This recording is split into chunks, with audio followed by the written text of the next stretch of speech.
the really, really late night show with Jimmy Kimmel. That's me, Jimmy Kimmel. I almost forgot my name. And I'm going to start off today by saying I'm the best talk show host in the game right now. If you put me up with a sorry host like Conan O'Brien or Jay Leno or even David Letterman, legendary Letterman, yeah. I'm kind of the best in the game right now, so you don't really sorry to do that. Anyways, moving on.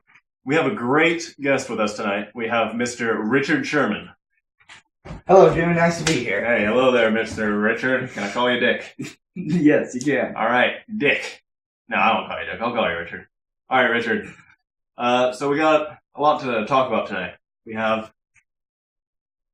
I don't know how to break this to you, but you've been called thug a lot recently. Yeah, I'm well aware of the thug calling. I think people only say that because it's something they heard from someone else, and then it just snowballs. But I feel like it came from me growing up in Compton, which I can't lie, it's very gang influenced. So dangerous place. Yeah, it is a dangerous place, and I'm lucky enough to get out to go to Stanford and graduate 3.87 GPA and get my bachelor's degree in communications, and then go back to get my master's degree. So I guess I'm a thug because I'm educated.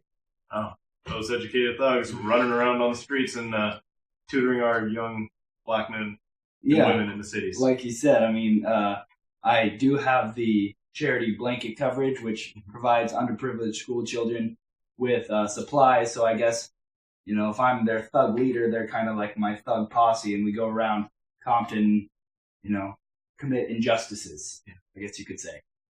Horrible, terrible thing. I can't believe someone would do something like that. Me neither. So, growing up in Compton, you had there was a lot of danger at your doorstep. But how do you feel coming into the NFL with that?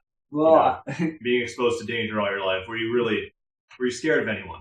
Well, it's almost like it's scarier on the football field. This is a sport. You have men sprinting at you, trying to throw their bodies at yours and tackle each other. And, in Compton, there wasn't that much danger unless you provoke danger. In football, you gotta keep your head on a swivel all the time because people are coming after you. This is a sport where about 70% of past players have brain damage nowadays. So I guess I'm a thug for talking about these players, which they probably won't remember in the long run. No, and so, true. Yeah, I guess I was more scared when I got to, I guess not scared, but there's more sense of danger on the football field. Feeling if you see guys go down with horrible injuries, like Navarro Bowman in our last game, and I just pray for him. But yeah, I feel like Compton wasn't scary to me, and football's not scary either. But it's just there's like a more heightened sense that something can go wrong. Yeah, you feel a little more endangered. Yeah, I guess you could say, because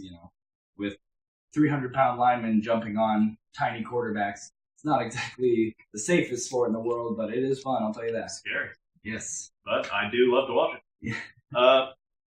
Second thing on our agenda here is the Super Bowl. Super Bowl.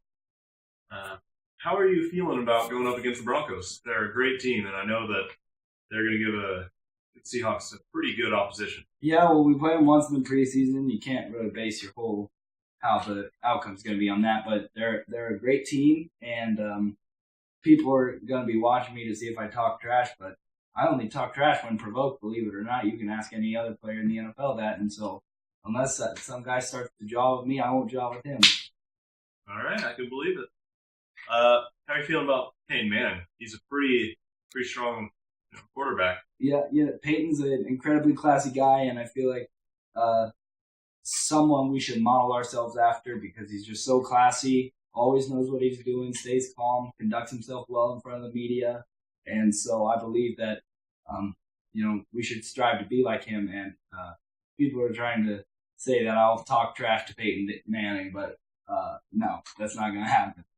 Last week I had him on the show, and he said he was going to probably avoid throwing in your general area. Yeah, that seems to be the strategy for the entire NFL because I am the best corner in the game. I am the best. There's no one. Unparalleled. Number one. the head honcho, the commander-in-chief. I believe it. The chief. Yeah. You got a strong player. I do. I have a strong play. I flex on them. He does. He's a good player. So we're just going to go to commercial break real quick.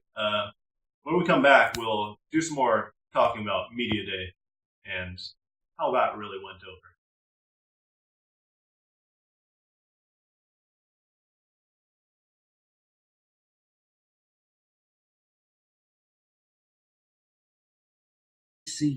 Welcome back to the very, very late night show. I think that's what I said earlier.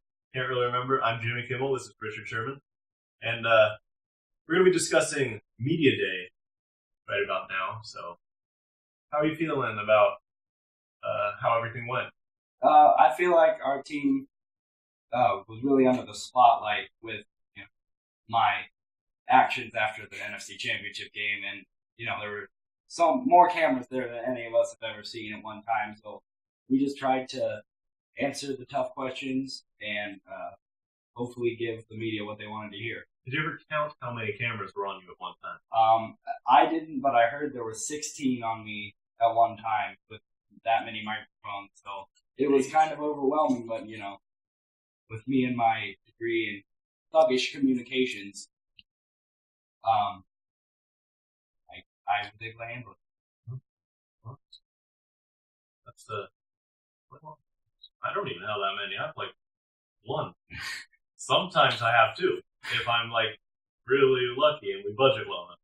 Anyways, how do you feel about Marshawn Lynch and his silence? Yeah, there are some guys who like to talk. I like to talk, and then there's guys like Marshawn who doesn't like to talk, and there's other players on other teams who feel the same way, and I feel like that's their right, even though they unfortunately signed a contract where they have to talk, where you get in trouble for talking, but you get in trouble for not talking. I think that's one of the biggest catch-22s in the NFL, but I guess you could call me a catch-25. Oh. Wow. Ooh. Anyways, I had something to say, but I forgot. So, looks like we're going to end the show here tonight, ladies and gentlemen. I'm Jimmy Kimmel. This is Richard Sherman. Richard, thank you for being on the show tonight. Thank you for having me. All right. Tune in next week when we're interviewing someone probably not in the Super Bowl.